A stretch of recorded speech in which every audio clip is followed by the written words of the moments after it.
नमस्कार मित्रों, क्या आपका व्यापार रुक गया है? क्या ग्राहक दुकान तक आते आते लौट जाते हैं? क्या मेहनत के बाद भी पैसा टिक नहीं रहा? तो आज ध्यान से सुनिए, क्योंकि आज मैं आपको धन के अधिपति कुबेर जी का वह चमत्कारी मंत्र देने जा रहा हूँ, जिसे सुनते ही रुकी हुई किस्मत भी दौड़ने लगती है। यह कोई साधारण मंत्र नहीं है, यह स्वयं धन के देवता का आह्वान है। अगर आप इस मंत्र को सिर्फ 10 मिनट चलाकर छोड़ देंगे तो धीरे धीरे व्यापार में सकारात्मक परिवर्तन दिखने लगेगा। इस मंत्र को कम से कम 108 बार श्रद्धा से सुने या जपें और फिर देखिए कैसे रुका हुआ धन प्रवाह बनकर आने लगता है। लेकिन ध्यान रखिए, मंत्र के साथ विश्वास होना जरूरी है। संदेह होगा तो फल अधूरा रहेगा। अगर आपको यह जानकारी अच्छी लगे तो वीडियो को लाइक करें और कमेंट में लिखें जय कुबेर देव। और हाँ, अगर आपको विश्वास नहीं है तो यह वीडियो यहीं छोड़ दीजिए, लेकिन अगर विश्वास है तो आज से ही शुरुआत कीजिए। धन के देवता कुबेर आपकी झोली भर दें। ओम ह्रीं क्लीं कुबेराय सर्वकार्य सिद्धिं नमः। ओम ह्रीं क्लीं कुबेराय सर्वकार्य सिद्धिं नमः। ओम ह्रीं क्लीं कुबेराय सर्वकार्य सिद्धिं नमः। ओम ह्रीं क्लीं कुबेराय सर्वकार्य सिद्धिं नमः। ओम ह्रीं क्लीं कुबेराय सर्वकार्य सिद्धिं नमः। ओम ह्रीं क्लीं कुबेराय सर्वकार्य सिद्धिं नमः। ओम ह्रीं क्लीं कुबेराय सर्वकार्य सिद्धिं नमः।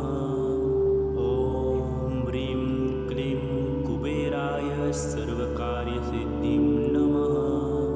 ओम ह्रीं क्लीं कुबेराय सर्वकार्य सिद्धिं नमः। ओम ह्रीं क्लीं कुबेराय सर्वकार्य सिद्धिं नमः। ओम ह्रीं क्लीं कुबेराय सर्वकार्य सिद्धिं नमः।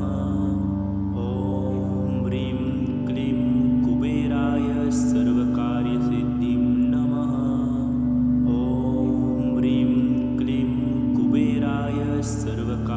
सिद्धिं नमः।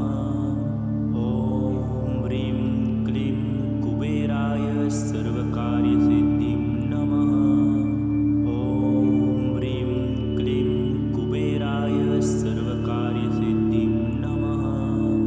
ओम ह्रीं क्लीं कुबेराय सर्वकार्य सिद्धिं नमः। ओम ह्रीं क्लीं कुबेराय सर्वकार्य सिद्धिं नमः। ओम ह्रीं क्लीं कुबेराय सर्वकार्य सिद्धिं नमः। ओम ह्रीं क्लीं कुबेराय सर्वकार्य सिद्धिं नमः। ओम ह्रीं क्लीं कुबेराय सर्वकार्य सिद्धिं नमः। ओम ह्रीं क्लीं कुबेराय सर्वकार्य सिद्धिं नमः। ओम ह्रीं क्लीं कुबेराय सर्वकार्य सिद्धिं नमः। ओम ह्रीं क्लीं कुबेराय सर्वकार्य सिद्धिं नमः। ओम ह्रीं क्लीं कुबेराय सर्वकार्य सिद्धिं नमः। ओम ह्रीं क्लीं कुबेराय सर्वकार्य सिद्धिं नमः। ओम ह्रीं क्लीं कुबेराय सर्वकार्य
सर्वकार्यसिद्धिं नमः।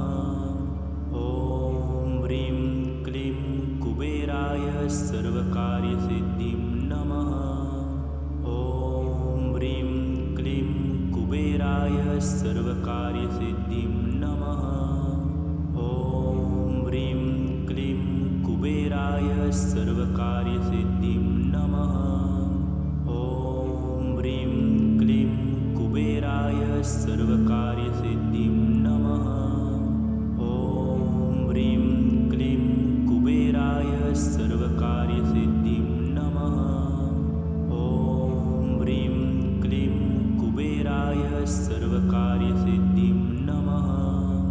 ॐ ह्रीं क्लीं कुबेराय सर्वकार्यसिद्धिं नमः। ॐ ह्रीं क्लीं कुबेराय सर्वकार्यसिद्धिं नमः।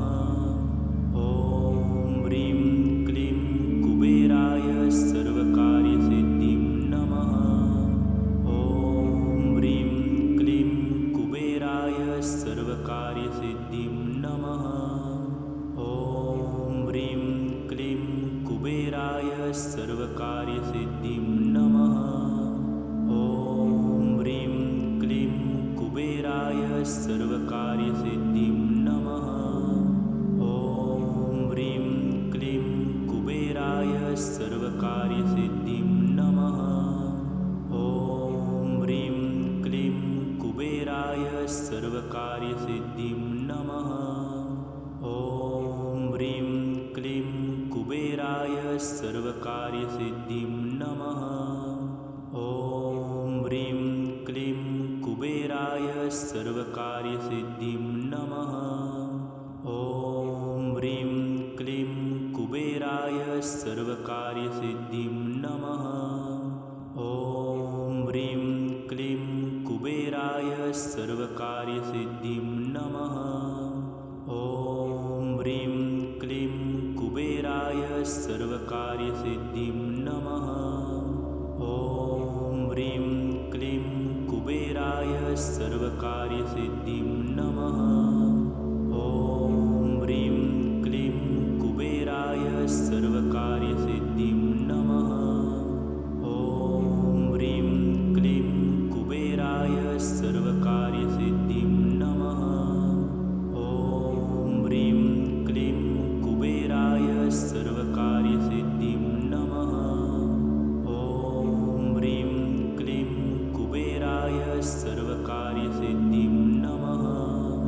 ॐ ह्रीं क्लीं कुबेराय सर्वकार्यसिद्धिं नमः। ॐ ह्रीं क्लीं कुबेराय सर्वकार्यसिद्धिं नमः।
कुबेराय सर्वकार्यसिद्धिं नमः। ॐ ह्रीं क्लीं कुबेराय सर्वकार्यसिद्धिं नमः। ॐ ह्रीं क्लीं कुबेराय सर्वकार्यसिद्धिं नमः। ॐ ह्रीं क्लीं कुबेराय सर्वकार्यसिद्धिं नमः। ॐ ह्रीं क्लीं कुबेराय सर्वकार्यसिद्धिं नमः। ॐ ह्रीं क्लीं कुबेराय सर्वकार्यसिद्धिं नमः।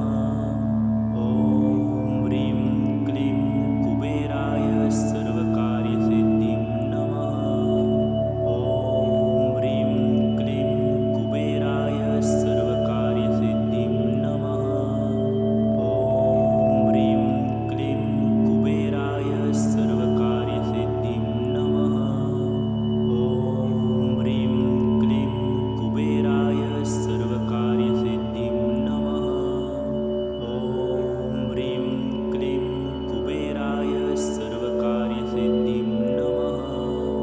ॐ ह्रीं क्लीं कुबेराय सर्वकार्यसिद्धिं नमः। ॐ ह्रीं क्लीं कुबेराय सर्वकार्यसिद्धिं नमः। ॐ ह्रीं क्लीं कुबेराय सर्वकार्यसिद्धिं नमः। ॐ ह्रीं क्लीं कुबेराय सर्वकार्यसिद्धिं नमः। ॐ ह्रीं क्लीं कुबेराय सर्वकार्यसिद्धिं नमः। ॐ ह्रीं क्लीं कुबेराय सर्वकार्यसिद्धिं नमः। ॐ ह्रीं क्लीं कुबेराय सर्वकार्यसिद्धिं नमः। ॐ ह्रीं क्लीं कुबेराय सर्वकार्यसिद्धिं नमः। ॐ ह्रीं क्लीं कुबेराय सर्वकार्यसिद्धिं नमः। ॐ ह्रीं क्लीं कुबेराय सर्वकार्यसिद्धिं